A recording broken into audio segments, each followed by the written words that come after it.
final step for us as we examine ethylene is to now examine the processes that allow us to convert cellulose into ethylene and then use that ethylene as the building block for the plastics or polymer industry. The way this works is by using the glucose monomer that has been used to produce the cellulose polymer in biomass. Remember, biomass is essentially plant matter. Now, glucose is classed as a monosaccharide. We will get into this when we do our forensic chemistry option at the end of year 12. For now, however, I just want to introduce you to the overall structure of glucose and show you the complexity with which it polymerizes into cellulose, but then also step back from that complexity and show you what you need to know for this section of the course. If you can really understand glucose and its polymerization now, you will be ahead of the game when it comes to answering these types of questions in the HSC and when it comes to examining our option topic a little bit later on. So, glucose. Glucose forms two isomers that are of interest to us. One is called beta glucose and the other one is called alpha glucose. On your screen you can see a representation, a structural formula for the glucose molecule. It is C6H12O6. Note that it is a hexagon shape, so it means it's called a hexose sugar. And that hexagon has 5 carbons and an oxygen within the ring. Likewise, you can see that above the ring you have a methanol group. It's methanol because you have one C bonded to another carbon in the ring, but also a hydroxide group. So that's a methanol group. There's only one methanol group on the whole structure. You also have this interesting hydroxide group. When I say interesting, it's interesting because it will tell us, this hydroxide, whether or not we have alpha or beta glucose. Take a look now on the right hand side of screen. You have exactly the same structure as you have already seen on the left hand side of screen. You have a methanol group, but you also have a hydroxide group that is going to change places. Watch it happen now. The hydroxide group that was circled in red on the left, look at the corresponding hydroxide on the right under the heading alpha glucose. If that particular hydroxide group is down like this, watch it again, up, down.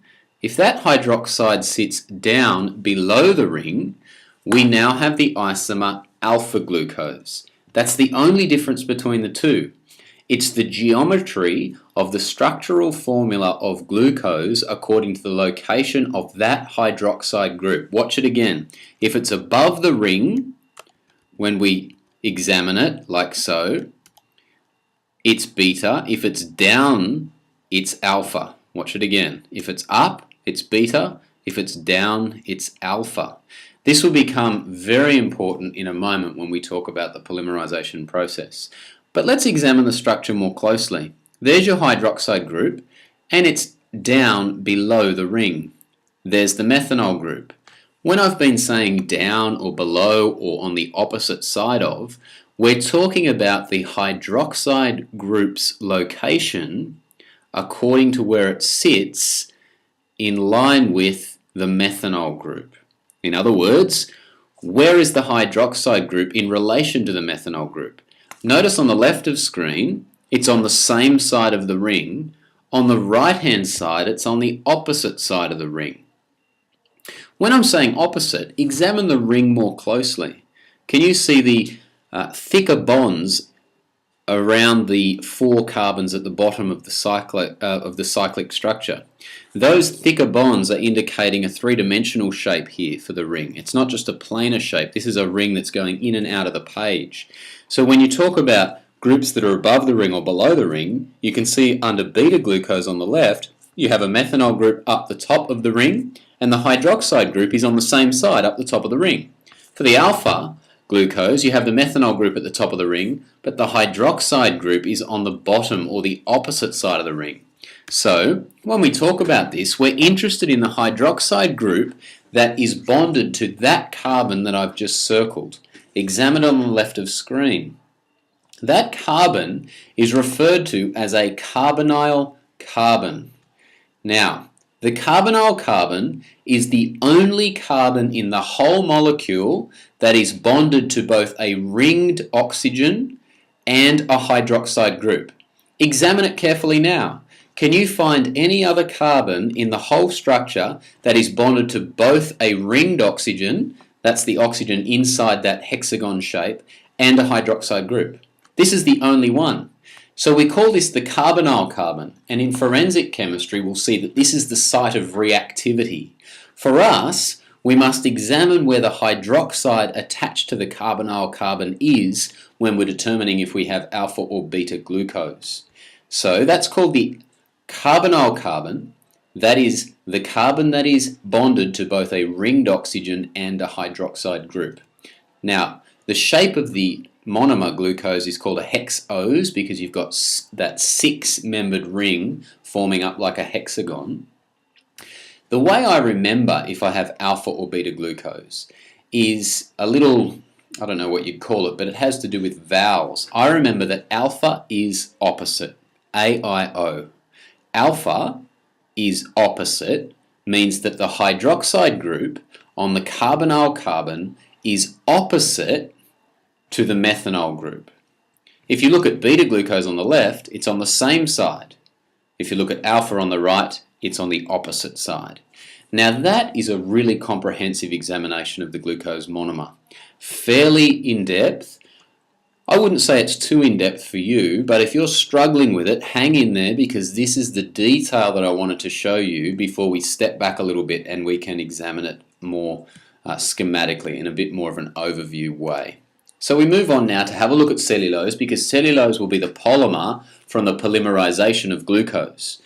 Now you know that cellulose is the main structural component of plant tissue, so it's what makes up plants and it's produced via photosynthesis, but remember photosynthesis produces glucose and we now know that there's another step to form glucose into cellulose, the polymerization process to form the condensation polymer cellulose. Here's the important point. Beta glucose is the monomer for cellulose, not alpha. We only make cellulose from beta glucose. So when we talk about that hydroxide group, you would need to draw it with the hydroxide group on the same side as the methanol group, not the opposite side. Out of interest, alpha glucose forms the polymers starch and glycogen, but we examine those in forensic chemistry. So for now, you need to get familiar with beta glucose because that's the building block of cellulose. Now cellulose is insoluble, largely because it's such a massive molecule, 2,000 to 4,000 units in length. That means that it's so big that even though there's an opportunity for hydrogen bonding, the hydrogen bonding exists between the molecules of cellulose, which are long, linear, fibrous molecules, and they're so tightly bound that water is unable to overcome those intermolecular forces. Now cellulose is linear, which means it has no chain branching, so it packs very closely together. Now, here's an example of the polymerization of cellulose. On the left-hand side, you can see that you have beta glucose. Notice that the hydroxide group in orange is on the same side of the ring as the methanol group. If I align this with another beta glucose monomer, you can see now that the hydroxide groups are lining up ready to condense. Note also the inverted nature of the second glucose monomer.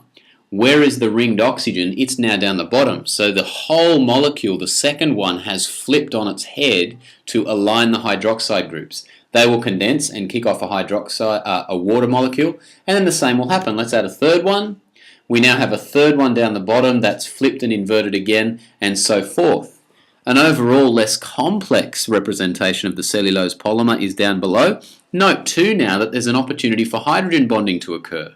The neighbouring oxygen is highly dipole as it holds most of the electron sharing with hydrogens. So other hydrogens, in this example it's hydrogens attached to another methanol group or an oxygen in the methanol group, there's lots of opportunities for hydrogen bonding.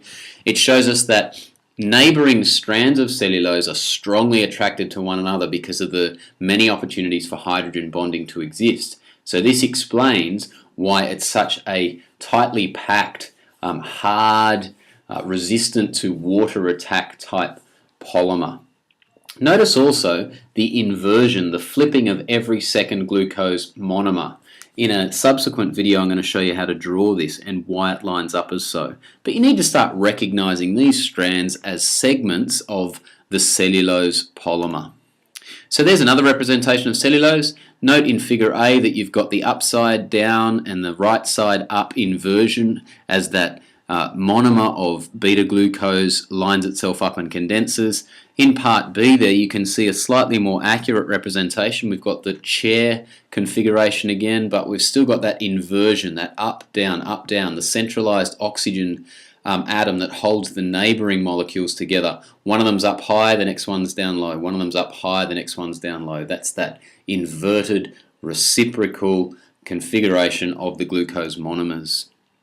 So if that's cellulose, how do we examine cellulose as a source of ethylene? Well, it's easy to see that cellulose is full of carbon, hydrogen and oxygen, as is ethylene. So if we could somehow denature that cellulose, we may be able to extract and reproduce ethanol, which of course we can, and then ethylene. So if chemists could extract all the carbon and hydrogen in the right ratios, they could form ethylene and it would be renewable. So the first thing that we need to do is we need to step backwards. We need to go from cellulose to glucose, from glucose to ethanol, from ethanol to ethylene. And you need to be familiar with all the processes, and we will do them in the lab. So how do we do it?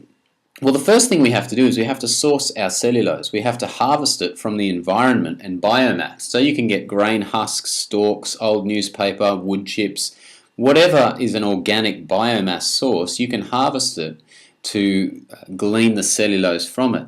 Now, some substances are richer in cellulose than others. For example, sugarcane and corn is a very, very rich cellulose source, and so that is being used currently in places like Brazil and the US for this process. But once you have your biomass, it can be crushed into a pulp. It's then hydrated with water to form a nice suspension of cellulose. Remember, cellulose is insoluble, so you'll just put it into water to have a suspension, which makes it more easy to use and more likely to react in an aqueous solution. And then you heat it to start to denature those strands, and you put some concentrated sulfuric acid in there. The sulfuric acid acts like an enzyme to break down those cellulose chains. Once it's broken the bonds that hold cellulose together, you end up with a solution of glucose, because glucose is the building block of cellulose. So if I break cellulose down, I go back to glucose, and if there's water, of course I need to rehydrate the glucose that had been condensed to form cellulose. So that's why we do it in an aqueous solution. The acid's then neutralized and the glucose can be extracted from the solution. Now, if I have this process happening inside of an animal, it's a very similar process, except they use enzymes and not sulfuric acid. But the only organisms that are able to do this are organisms known as ruminants. Now, ruminants are animals such as sheep, cattle, kangaroos. Anything that can eat grass is classified as a ruminant. And what they do is they use bacteria in one of their several stomachs. They have colonies of bacteria that exist in their stomach that continually break down this biomass and break those very strong bonds that holds the cellulose polymer together.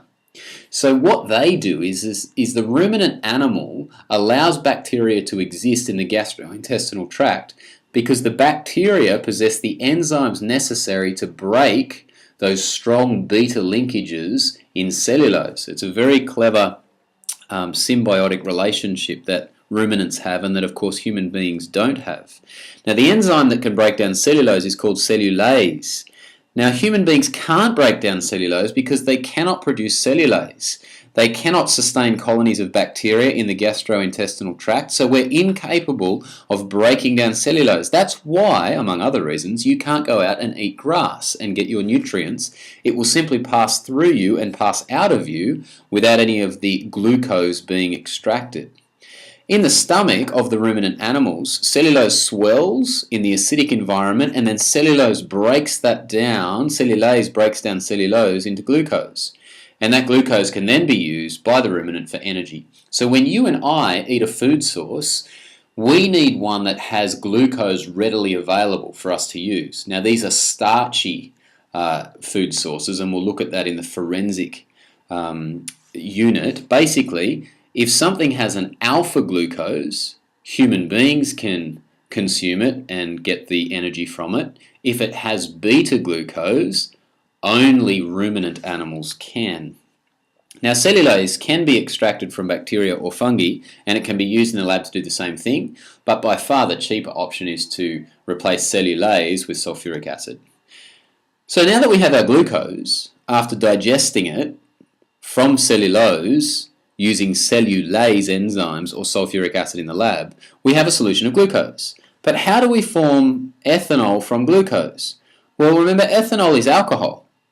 And so I can form alcohol via fermentation.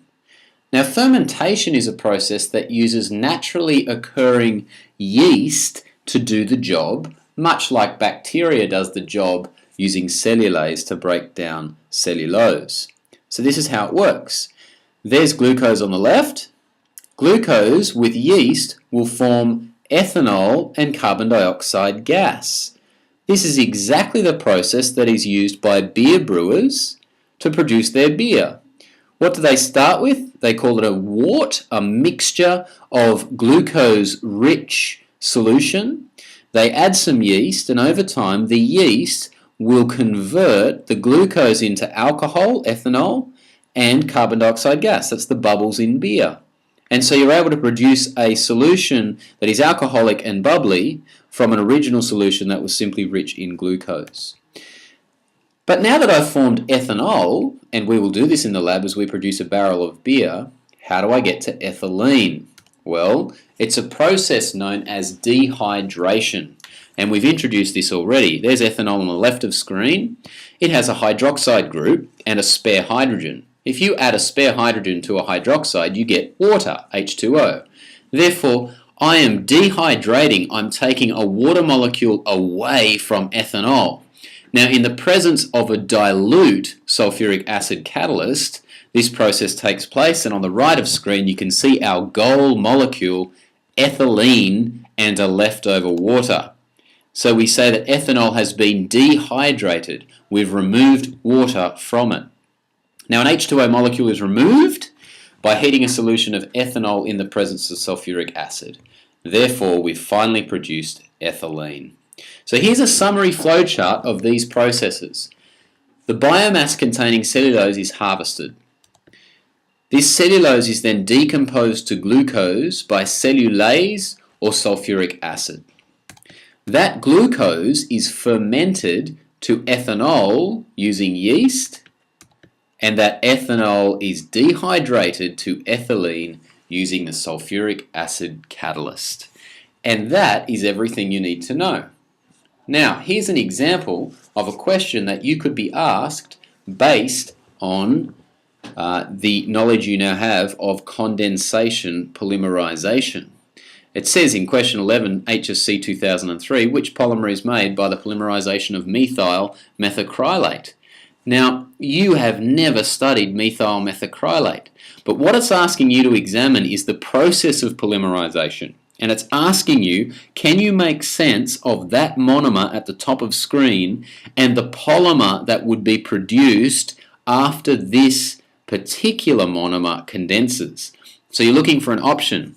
Most likely it's going to react around the double bond, opening out, and continually forming a new bond with neighbouring molecules. As you examine that, you're going to look for a singly bonded backbone of carbons and hydrogens and appropriate side chains. Of course, if you examine those options, it won't be long before you see the answer is B. Now, if you progress through the rest of the HSC, there's all these kinds of different questions that's drawing information in as we continue to examine this world of ethylene, the magic monomer. This is just a brief look now, and we're going to go ahead and do some practice past paper questions to cement the learning that you have been exposed to over the last couple of weeks in chemistry. So stacks and stacks of questions, lots of them multiple choice, some of them longer marks, and some of them use diagrams. This one, of course, I haven't been able to get the copyright permission for.